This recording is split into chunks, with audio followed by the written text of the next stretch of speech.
Hello everyone, welcome to another video of our PYQ series. इसमें हम कर रहे हैं 1979 से 2024 तक के ईच एंड एवरी क्वेश्चंस। सो अभी हमारा इकोनॉमी का सीरीज़ चल रहा है जिसमें हमने मनी बैंकिंग फाइनेंस फिनिश कर दिया है। अब शेयर मार्केट और पब्लिक फाइनेंस का ये सेकेंड वीडियो है।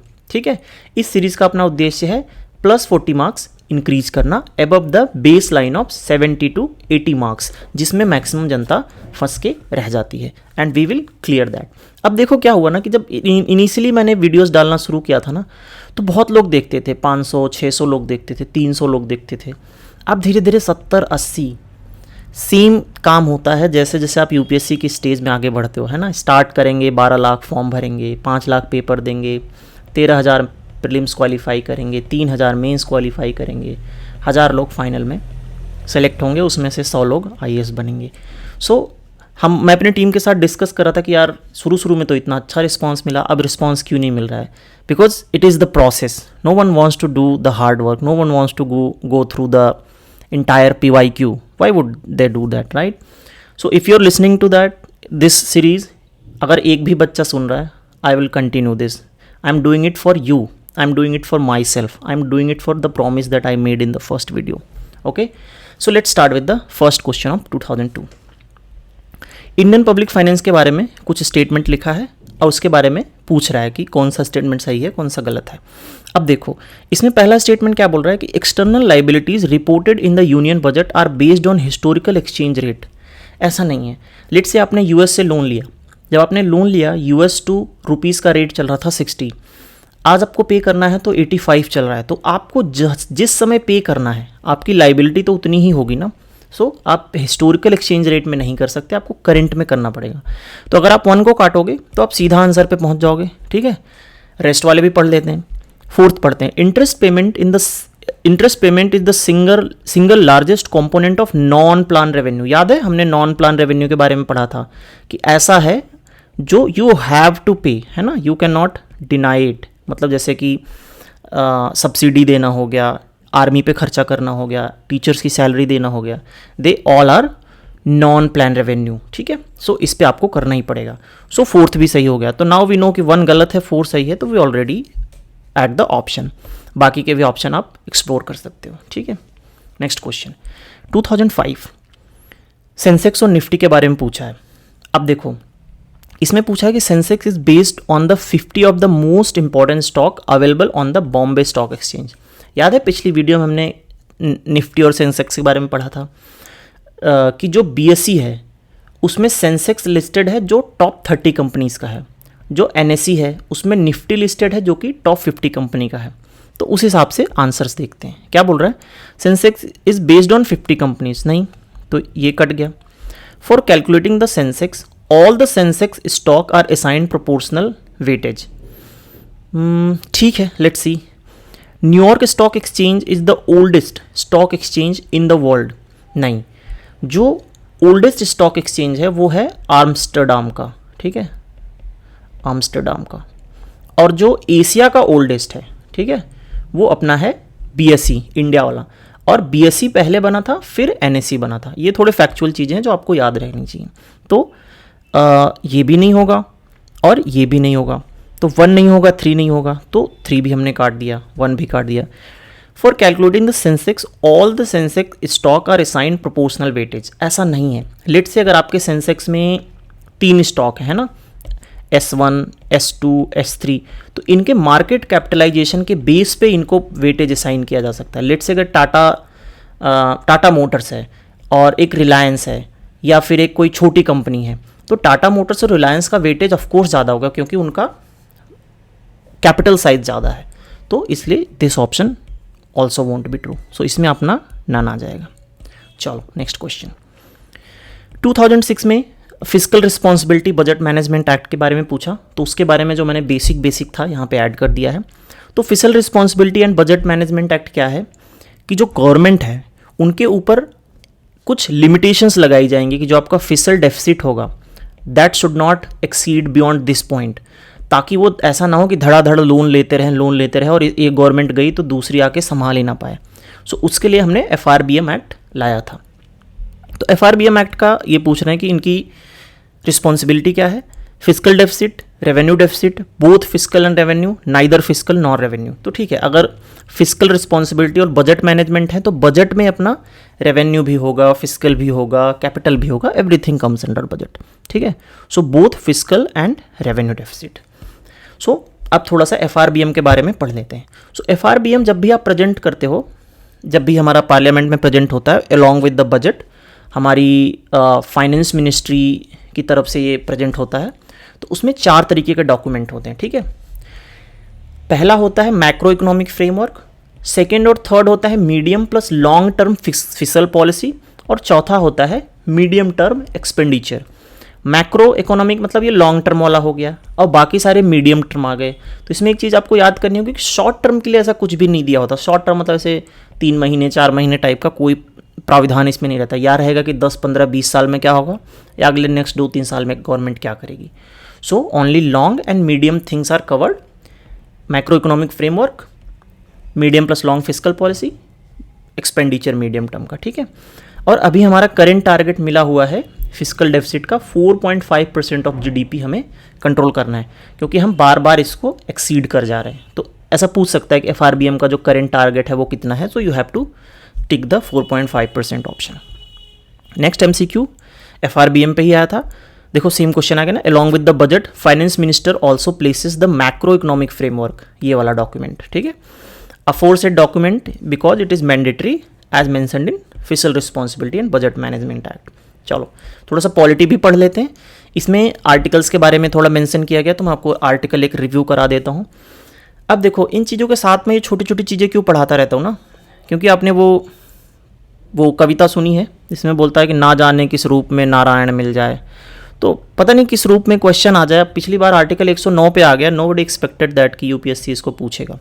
सो आप UPSC के पेपर में जाओ तो हमेशा अनएक्सपेक्टेड एक्सपेक्ट करोगे and you will do fine. चलो, तो आर्टिकल 109 में क्या है, provisions for money bill. Article 110 में क्या है, डेफिनेशन ऑफ मनी बिल। इसमें प्रोविजन ऑफ मनी बिल है, इसमें डेफिनेशन ऑफ मनी बिल है।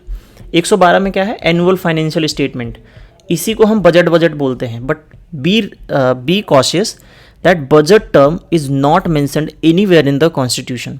सो अगर कल को स्टेटमेंट बनता है कि as mentioned in constitution of India budget is the document that have all the revenue and capital expenditure and receipt of government of India, तो वो जैसे ही बजट बोल दिया वो स्टेटमेंट गलत हो जाएगा, क्योंकि कॉन्स्टिट्यूशन में बजट नहीं मेंशन्ड है। ऑलराइट, सो ये छोटे छोटे ट्रैप्स आप लोग को बजाता रहूँगा मैं, और ठीक है +40 ले आएंगे, प्रीलिम्स क्लियर करेंगे, that is our goal and we will do it. चलो 2007 का next question, participatory notes are associated with which one of the following. Participatory notes, अब इसके नाम में ही है कि भाई मुझे कहीं तो पार्टिसिपेट करना है। चलो कहाँ पार्टिसिपेट करना है, कंसोलिडेटेड फंड ऑफ इंडिया में, foreign institutional investor could be, United Nation development program नहीं सही लग रहा है, क्योटो प्रोटोकॉल बिल्कुल नहीं सही लग रहा है, तो फॉरेन इंस्टीट्यूशनल इन्वेस्टर। अब देखो इसमें क्या होता है, अब मैं आपको बताता हूँ। देखो क्या है ना कि लेट से कोई अपना फॉरेन इन्वेस्टर है, इंस्टीट्यूशनल हो सकता है, नॉन इंस्टीट्यूशनल हो सकता है, कोई भी US का बंदा है, अगर उसको NSE BSE में से कुछ खरीदना है तो उसको KYC कराना पड़ेगा, आधार कार्ड बनवाना पड़ेगा, पैन कार्ड बनवाना पड़ेगा, एड्रेस प्रूफ लेना पड़ेगा, और इतना करते करते वो बुढ़ा हो जाएगा। तो ये क्या करता है, ये HSBC के पास आता है। ठीक है, HSBC के पास इसका अकाउंट है, HSBC US की कंपनी है, HSBC के पास इसका पूरा इन्फॉर्मेशन है। तो ये बोलेगा HSBC से कि तुम मेरे बिहाफ पे NSE BSE से स्टॉक खरीद लो। HSBC जाएगा, स्टॉक खरीद लेगा, यहाँ पे इसके पास शेयर आ गया।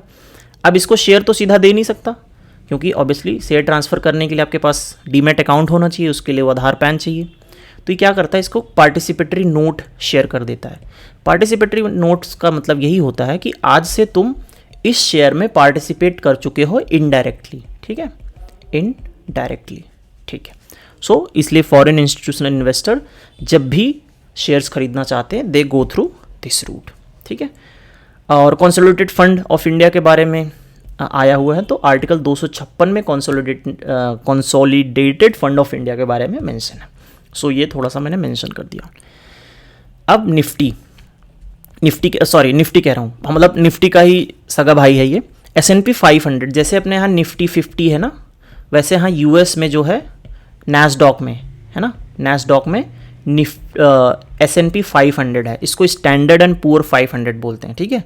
सो ये क्या हो जाएगा, an index of stock exchange of large company. So इसका जो सिंबल है वो SPY है, ऑल्दो आपको जानने की जरूरत नहीं, मैं थोड़ी ट्रेडिंग वेडिंग करता हूँ तो मुझे इसके बारे में अच्छे से पता है। ये US का निफ्टी मान लो इसको, इसमें टॉप 500 कंपनीज लिस्टेड होती हैं, ठीक है। तो ऐसा माना जाता है कि जब भी निफ्टी ऊपर जा रहा है तो मतलब ओवरऑल वो टॉप 500 कंपनीज ऊपर जा रही हैं, ठीक है। कंसिडर द फॉलोइंग स्टेटमेंट, वही डायरेक्ट इनडायरेक्ट टैक्स के बारे में वापस से क्वेश्चन आ चुका है, अनगिनत बार ये पढ़ चुके हैं, बट फिर भी मैं आपको पढ़ाऊंगा because I want you to succeed, okay. So fringe benefit क्या होता है, जो कोई एम्प्लॉयर, जैसे आप किसी कंपनी, जैसे मैं जिस कंपनी में काम करता हूँ, वो हमें साल का 1 लाख रुपए देते हैं ताकि हम लोग जैसे जिम मेंबरशिप ले सकें, अपने लिए बाइसिकल ले सकें, जिम इक्विपमेंट्स ले सकें, अपने लिए कुछ हेल्थ से रिलेटेड योगा ज्वाइन कर सकें, कुछ भी हम कर सकते हैं, तो उसको फ्रिंज बेनिफिट बोलते हैं। बट जो हमारे अकाउंट में जब 1 लाख वो क्रेडिट होता है ना, तो उसका 30% टैक्स कट के आता है, तो वो डायरेक्ट टैक्स में आ गया, ठीक है। Interest tax, obviously let's say आप अगर FD में आपने पैसा जमा किया, अगर आप 100 रुपये का आपको इंटरेस्ट मिला, तो जो भी आपकी इनकम टैक्स ब्रैकेट होगी उस हिसाब से आपको टैक्स देना पड़ेगा। सिक्योरिटी ट्रांजेक्शन टैक्स, सिक्योरिटीज़ हमने पढ़ी थी ना, 2 तरीके की होती हैं, कि एक शेयर हो सकता है, एक डेट सिक्योरिटीज़ हो सकती हैं, गवर्नमेंट सिक्योरिटी वगैरह सब डेट सिक्योरिटी में आती हैं। तो अगर आप जब भी सिक्योरिटी लेते हो तो सिक्योरिटी ट्रांजेक्शन टैक्स लिया जाता है, कुछ 2.5%, 0.5%, डिपेंडिंग ऑन कौन सा इंस्ट्रूमेंट कहाँ पे ट्रेड हो रहा है। तो STT जो है ये भी डायरेक्ट टैक्स में आ गया, ठीक है। So all 1, 2 and 3, alright. So next question, अब ये जान लेते हैं, जो स्टॉक हो गया, फ्यूचर मार्केट हो गया, कमोडिटी मार्केट हो गया, मेटल का मार्केट हो गया, इस पे जितने भी टैक्स लगेंगे, इसके जितने भी प्रोविजंस होंगे, everything is under central government, इसमें स्टेट गवर्नमेंट का कोई लेना देना नहीं है। चलो, अच्छा, FRBM पे एक क्वेश्चन जो था, मैंने स्नीकी क्वेश्चन था ये, इसको मैंने बचा के रखा था कि इस पे हम लोग मिल के सोचेंगे, ठीक है। अच्छा, जब मैं आप लोग को बोलता हूँ ना कि मिल के सोचो, तो just feel me as a aspirant, मेरे रिसर्च के टाइम पे ये चीज़ें निकल के आती हैं। अच्छा, ये क्वेश्चन जब उस समय आया होगा, जब वो एस्पिरेंट एग्जाम में बैठा होगा, अगर मैं उस एस्पिरेंट की जगह होता तो मैं कैसे सोचता, वैसे सोचेंगे हम। इन्फॉर्मेशन पे 40, 45, 46, 43, 48, 50 क्वेश्चन कर ले जाओगे, बहुत इन्फॉर्मेशन रहेगी, उसके ऊपर हमें थोड़ा फाइट करना पड़ेगा। तो चलो सोचते हैं। कह रहा है कि विच of the following was not stipulated in FRBM, elimination of revenue deficit at the end of fiscal year, ठीक है। रेवेन्यू डेफिसिट का एलिमिनेशन किया जा सकता है, चलो। Non borrowing by the central government from reserve bank of India accept under certain circumstances, ठीक है, सही लग रहा है कि मतलब एक थोड़ा सा ये रिलीफ दे दिया कि भाई कुछ सर्कमस्टेंसेज के अलावा आप बोरो नहीं करोगे, ठीक है, ये भी हो सकता है। Fixing elimination of primary deficit by end of the fiscal year 2008 and 9, अब देखो, this is a very very tough target to achieve for any government, कि भाई आप उसको बोल रहे हो कि जो भी आपका प्राइमरी डेफिसिट है ना उसको 0 कर दो। ऐसा नहीं हो सकता, क्योंकि आप साल दर साल देखते आ रहे हो कि प्राइमरी डेफिसिट, जैसे इकोनॉमी, जैसे अपना कोविड आया उसमें हमारा डेफिसिट बढ़ गया, फिर इकोनॉमिक क्राइसिस आया उसमें हमारा डेफिसिट बढ़ गया। तो जो FRBM है वो एक रेंज तय करता है, जैसे अभी हमने यहाँ पढ़ा था ना कि FRBM का हमारा रेंज जो है वो 4.5% है। तो हम पहले ही मान रहे हैं कि यार कुछ सर्टेन ऑफ प्राइमरी डेफिसिट तो आएगा, ठीक है। तो इस तरह से आप इस क्वेश्चन को सोच सकते थे। Fixing the government guarantee in any financial year as a percentage of GDP, अब देखो ये और ये ऑप्शन एक दूसरे को कॉन्ट्राडिक्ट कर रहे हैं। तो अगर नॉट वाला पूछा है तो ये थोड़ा सा सही लग रहा है कि हाँ ये हो सकता है FRBM में, बट ये तो डेफिनेटली नहीं होगा। तो अपना ऑप्शन क्या हो जाएगा, C, ठीक है। नेक्स्ट क्वेश्चन 2010, इसमें क्या पूछ रहा है, with reference to national investment fund. अच्छा, नेशनल इन्वेस्टमेंट फंड जो अपनी CPSEs होती है ना, जो अपनी PSUs होती हैं, पब्लिक सेक्टर इंटरप्राइज है ना, सेंट्रल पब्लिक सेक्टर इंटरप्राइज, सो उनको जो उनमें जब डिसइन्वेस्टमेंट किया जाता है, डिसइन्वेस्टमेंट क्या होता है, जब सरकार अपने शेयर को बेच देती है प्राइवेट प्लेयर को, कोई उसको प्राइवेटाइजेशन बोलते हैं, बट गवर्नमेंट प्रेस से बचने के लिए उसको स्ट्रैटेजिक डिसइन्वेस्टमेंट बोलती है। जैसे इन्होंने बहुत सारे रेलवे में किया, बहुत सारी कंपनीज़ में किया, नवरत्ना महारत्ना कंपनीज़ में। तो उसका जो सारा पैसा होता है ना, वो नेशनल इन्वेस्टमेंट फंड में जाता है, और national investment fund is managed by some prominence fund manager, जिनको एसेट मैनेजमेंट कंपनीज बोला जाता है। जैसे अपना LIC हो गया, अपना और अदर बैंक्स हो गए, SBI, ICICI, तो ये सब एसेट मैनेजमेंट कंपनीज होते हैं। और जो नेशनल इन्वेस्टमेंट फंड है ना, वो पब्लिक अकाउंट है। अब देखो, जो हमने पढ़ा था ना कंसोलिडेटेड फंड ऑफ इंडिया, तो उसमें से पैसा निकालने के लिए आपको पार्लियामेंट की परमिशन लगती है, बट पब्लिक अकाउंट से पैसा निकालने के लिए आपको पार्लियामेंट की परमिशन नहीं चाहिए, या आप एग्जीक्यूटिव ऑर्डर से निकाल सकते हो। तो इसलिए जब कोई भी गवर्नमेंट डिसइन्वेस्टमेंट करती है, वो NIF में पैसा डालती है, ताकि उसको बार बार पार्लियामेंट का चक्कर ना काटना, चक्कर मतलब कि बार बार परमिशन ना लेनी पड़े। ठीक है, तो इतना बेसिक जानकारी से अब हम क्वेश्चन सॉल्व करते हैं। The asset in the NIF fund are managed by union ministry of finance. नहीं है, देखो एसेट और बैंक और ये सब मैनेज करना ना मिनिस्ट्री का काम नहीं है। आप खुद देखो, जो RBI हो वो गवर्नमेंट का बैंकर है, तो ऐसे भी आप सोच सकते हैं कि ये गलत है, तो 1 को काट देते हैं। Next, the national investment fund is to be maintained within the consolidated fund of India. अभी हमने डिस्कस किया कि CFI और FI बिल्कुल अलग है, NIF और CFI बिल्कुल अलग है। Certain asset management companies are appointed as the fund manager, बिल्कुल सही है, अभी हमने पढ़ा। ये सर्टेन लगा के ना इसने स्टेटमेंट को थोड़ा डाइल्यूट और कर दिया, so it is good. A certain proportion of annual income is use to finance selected social sector. ठीक है, होता होगा, वी डोंट नो कि नहीं होता है। ठीक है, so we will go with this one. So अपना ऑप्शन हो गया 3 और 4। तो NIF का जो थोड़ा बहुत पैसा होता है वो पहले तो सोशल सेक्टर में यूज होता है, उसके बाद कुछ रीफाइनेंसिंग में यूज होता है। जैसे कुछ बैंक्स हैं जिनका NPA चल रहा है, कुछ बैड लोन चल रहा है, तो उनको रीफाइनेंस करने के लिए भी NIF का पैसा यूज होता है। चलो, 2010 में क्वेश्चन आया फिस्कल स्टिमुलस पे। ठीक है, फिस्कल स्टिमुलस। स्टिमुलस क्या होता है? लेट्स से आप थोड़े वीक पड़ गए हो, तो मैं आपको PYQ का स्टिमुलस दे रहा हूँ कि भाई देख, PYQ सॉल्व करके जाएगा तो एग्जाम में फोड़ के आएगा। तो स्टिमुलस मतलब आपको प्रोत्साहन देना, आपको इनिशियल स्पार्क देना, तो वो मैं PYQ के थ्रू कर रहा हूँ। अब गवर्नमेंट देखते हैं किसके थ्रू करती है। तो कटिंग द टैक्स रेट, बिल्कुल जब आप टैक्स रेट कम करोगे तो लोगों के पास पैसा बढ़ जाएगा और वो एक्सपेंड करेंगे, उससे अपनी इकॉनमी घोड़े की तरह दौड़ेगी, तो पहला हो जाएगा सही। ठीक है, इंक्रीजिंग द गवर्नमेंट स्पेंडिंग, बिल्कुल आप सड़कें बनाओ, हॉस्पिटल्स बनाओ, इंफ्रास्ट्रक्चर बनाओ, रेलवे बनाओ, एयरपोर्ट्स बनाओ, तो उससे भी इकॉनमी में पैसा बढ़ेगा। इकॉनमी में जब पैसा बढ़ेगा तो अपनी इकॉनमी बढ़ेगी। उसके बाद क्या है? एबोलिशिंग द सब्सिडीज़। अब देखो, इसमें पॉइंट ये है कि जैसे आप कोई सब्सिडीज़ दे रहे हो, लेट्स से आप पेट्रोल पे सब्सिडी दे रहे हो, पहले दिया जाता था, अब नहीं दिया जाता। लेट्स से गैस पे आप सब्सिडी दे रहे हो, तो अगर आपने सब्सिडीज़ देना बंद कर दिया तो उसका कंजम्पशन कम हो जाएगा, और कंजम्पशन कम हो जाएगा तो इकोनॉमिक स्लो डाउन आ सकता है। ठीक है, so this will not be option. अगर आपने ये सब्सिडीज अबॉलिश कर दिया तो इसका मतलब आप कंजम्पशन कम कर रहे हो। ठीक है, so this will not be option 1 और 2 विल बी द ऑप्शंस। ठीक है, चलो, और अब फिस्कल स्टिमुलस की बात हो ही रही है तो 2 चीज़ें और हम डिस्कस कर लेते हैं।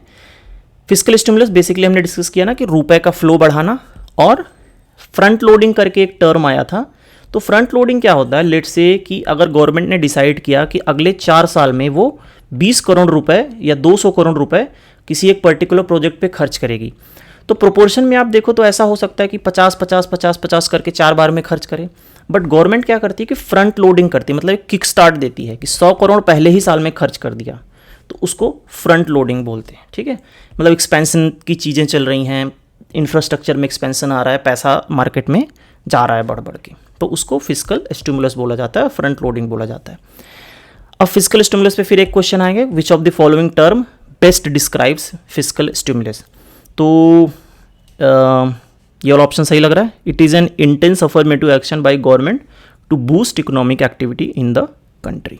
ठीक है, अभी हमने ऊपर डिस्कस कर लिया इसको, इसलिए मैं इसके 4 ऑप्शन नहीं पढ़ रहा हूँ। अगर आपके पास टाइम है, ऑफ कोर्स होना चाहिए PYQ के लिए, तो पढ़ो। फिर नेक्स्ट क्वेश्चन आया 2010 में, क्या पूछ रहा है? In the context of governance consider the following. अब देखो, ये क्वेश्चन मेरे हिसाब से थोड़ा सा कॉन्ट्रोवर्शियल है, विच आई डो नॉट एग्री।